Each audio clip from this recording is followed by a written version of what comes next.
Bonjour, bonjour! Dominique Dion, votre VP externe aujourd'hui qui fait un Draw My politique étudiante. Et oui, comme votre VP SICSUP habituellement, aujourd'hui, on dessine sur la politique étudiante.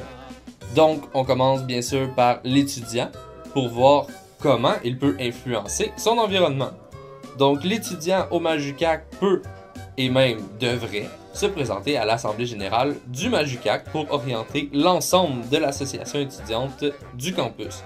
Également, il peut se présenter sur les assemblées générales de son association modulaire ou de programme de plus petite taille, représente le programme ou le module de l'étudiant, mais elle a son propre budget et fait ses propres activités.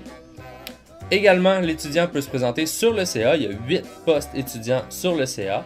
Le CA s'occupe de l'administration du Majucac. Il va donc s'occuper du caractère légal et financier de l'association. Vous pouvez également voter lors des élections du Majucac pour les représentants étudiants du CA. C'est un petit peu le même principe pour l'exécutif. Au nombre de 8 également, l'exécutif va s'occuper de la gestion au jour le jour de l'association. Revenons maintenant à votre association de programme ou modulaire. Elle aussi a son exécutif, qui est nommé par l'Assemblée générale. L'exécutif varie dépendant, le nombre d'exécutants, varie dépendamment de l'association. Les exécutants ensuite vont se présenter sur le conseil central. Il y a un poste par association au conseil central, au nombre de 33, qui vont orienter politiquement et culturellement les différentes activités qui sont faites par le Majucac. Le CC, tout comme le CA et l'Assemblée générale, vont donc collaborer ensemble pour enligner les différentes actions du Majucac et donner des mandats à l'exécutif. Voilà en gros la structure du Majucac. Par contre, l'étudiant peut influencer bien au-delà du Majucac. En effet, les étudiants peuvent influencer la structure même de l'université, entre autres via leur association de programme ou de module. Les associations ont différents processus internes pour nommer des gens sur les conseils de module. Les conseils de module vont s'occuper de maintenir la qualité générale des programmes. Comment ils vont le faire? Entre autres, en envoyant des recommandations à la CERC, la Commission des études, de la recherche et de la création. Les étudiants peuvent aussi siéger sur la CERC qui, elle, va s'occuper de la qualité de l'enseignement au niveau de l'université au complet. Pour ce faire, les étudiants doivent être nommés par le conseil central. Le conseil central va aussi nommer un certain nombre d'étudiants directement sur le CA de l'UQAC. Le CA de l'UQAC, lui, va faire comme le CA du MAJ, mais au niveau de l'université, donc gérer le caractère légal et administratif. La CERC va donc recommander au CA, tout comme le CA peut recommander à la CERC.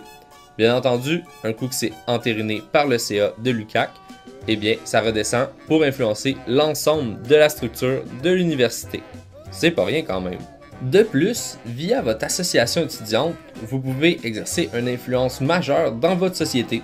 Entre autres, via l'association nationale. L'association nationale qui est un regroupement de plein d'associations universitaires partout au Québec, va avoir un rôle à jouer notamment sur les gouvernements. Pourquoi? Entre autres à cause de son pouvoir de mobilisation et de son influence qui est nettement supérieure à celle des simples associations de campus. Également, avec l'aide de l'association nationale, ça va aider l'exécutif à avoir des liens avec les exécutifs des autres associations universitaires. Aussi, votre exécutif, notamment moi-même en tant que VP externe, il faut s'assurer de garder des liens avec différents acteurs régionaux pour amener l'opinion des étudiants en ce sens. C'est le cas pour la CASEL, Coalition des associations étudiantes du Saguenay-Lac-Saint-Jean, qui regroupe le Majucac ainsi que les 4 cégeps de la région. Également Solidarité populaire, qui est une table de concertation entre étudiants, syndicats et organismes communautaires. Bien entendu, les syndicats sont des acteurs avec qui on garde contact, de même que les différents organismes communautaires de la région. Bref, c'est l'ensemble de la politique régionale pour une université comme la nôtre qui va être amené finalement à avoir l'influence des étudiants via l'association du Majucac. Vous voyez donc que les étudiants sont au centre d'un vaste réseau d'influence envers son milieu. Par contre, si vous pensez que c'est tout, détrompez-vous, parce que les étudiants peuvent aussi siéger notamment sur le comité consultatif de l'aide financière aux études, qui a pour objectif de conseiller le gouvernement sur les différents programmes offerts par l'aide financière. Il peut aussi siéger sur un paquet d'autres comités, notamment différents fonds de recherche. Aussi, et finalement, l'étudiant peut siéger jusque sur le CA du réseau des universités du Québec.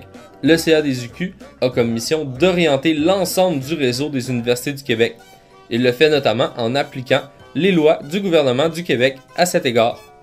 Bien entendu, les décisions du CA des UQ doivent redescendre au CA de l'UQAC, qui, faisant partie du réseau des UQ, sont soumises à ces décisions. Vous voyez donc que la politique étudiante est très très vaste et les possibilités d'implication pour les étudiants sont presque illimitées. Alors, lâchez votre fou!